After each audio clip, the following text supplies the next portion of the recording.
मैं किसी को सजेस्ट नहीं करूँगा, लेकिन अगर आप डार्क वेब की थोड़ी सी इन्फॉर्मेशन मैं दे दूँ कि एक्सेस कैसे होता है, तो इसको आप ऐसे नॉर्मल darkweb.com करके एक्सेस नहीं कर सकते। इसके लिए आपको चाहिए टॉर ब्राउज़र, जिसका फुल फॉर्म होता है द ऑनियन राउटिंग। तो ये काम कैसे करता है ना, जैसे हम लोग मान लो दिल्ली में बैठे हैं। अब दिल्ली में बैठे हैं तो जब आप डार्क वेब की साइट को एक्सेस करोगे टॉर ब्राउज़र से वीपीएन वगैरह लगा के, तो ये दिखाएगा कि आप जर्मनी में बैठे हो, कभी दिखाएगा कि आप सिंगापुर में बैठे हो। अच्छा। तो इस वजह से ना ये बड़ा मुश्किल हो जाता है किसी के लिए ट्रैक करना।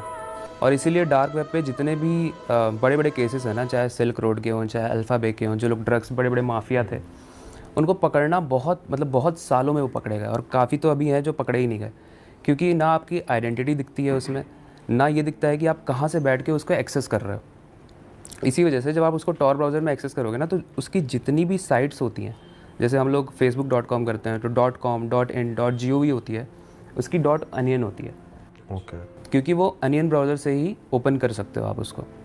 तो उसके बाद जब आप उसको एक्सेस करते हो तो वहाँ पे बहुत सारे लीगल साइट्स भी होती हैं जो जहाँ पे आप अपना काम दे सकते हो। काम क्या दे सकते हो, मतलब अगर आपको किसी को मरवाना है तो वहाँ से आप हिटमैन हायर कर सकते हो कि भाई, तो लीगल थोड़ी हुई वो। मतलब वहाँ के लिए इलीगल है, अच्छा। क्योंकि वहाँ पे बहुत सारी ऐसी फ्रॉड वेबसाइट्स भी हैं जहाँ पे आप पैसे दे दोगे बट तू कौन मैं कौन वाला हो जाएगा। अच्छा, स्कैम भी लेकिन चल रहा वहाँ के लिए जो लीगल वर्ल्ड है वो यही है कि तुम मुझे पैसे दो, मैं हर काम करके दूंगा।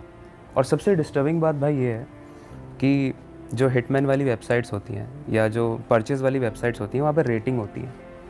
तो वो बंदे, उनको रेट किया हुआ है कि वो कितने अच्छे से मारता है लोगों को, किस लेवल पे मारता तो है। लिस्टिंग आती है उसमें कि ये टॉप। अमेज़ॉन पे हम लोग प्रोडक्ट्स देखते हैं ना, उसकी ऑर्डर होती है भाई 5 में से 4.3 रेटिंग, उसके हिसाब से हम डिसाइड करते हैं कि भाई प्रोडक्ट बड़ा बढ़िया होगा।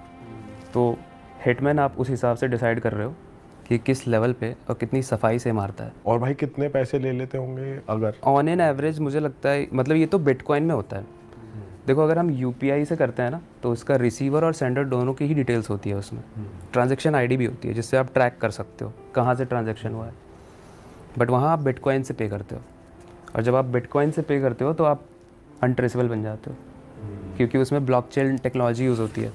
उसमें इतने सारे एनक्रिप्शंस होते हैं कि हर एक ताले की एक अलग चाबी होती है, हर एक ताले की एक अलग चाबी होती है, और ऐसी लाखों ताले चाबियाँ होते हैं बीच में, बेसिकली अगर ऐसे समझाऊँ। और उन सब के ही ताले के चाबियों को खोलना पुलिस के लिए भी लगभग नामुमकिन है। तो ये रीज़न है कि आप ट्रेस नहीं कर सकते। आपको एक्सेस मत करो, क्योंकि आपको नहीं समझ में आएगा कि आपके क्रेडिट कार्ड के डिटेल्स कब लीक हो जाए वहाँ पे, आपकी पर्सनल आईडी पासवर्ड कब लीक हो जाए वहाँ पे। फिर कल जाके आप बोलोगे कि यार मेरी पर्सनल फ़ोटोज़ मान लो आपने मोबाइल में सेव करके रखी है, वो कल जाके किसी कंपनी के पास चली जाएगी।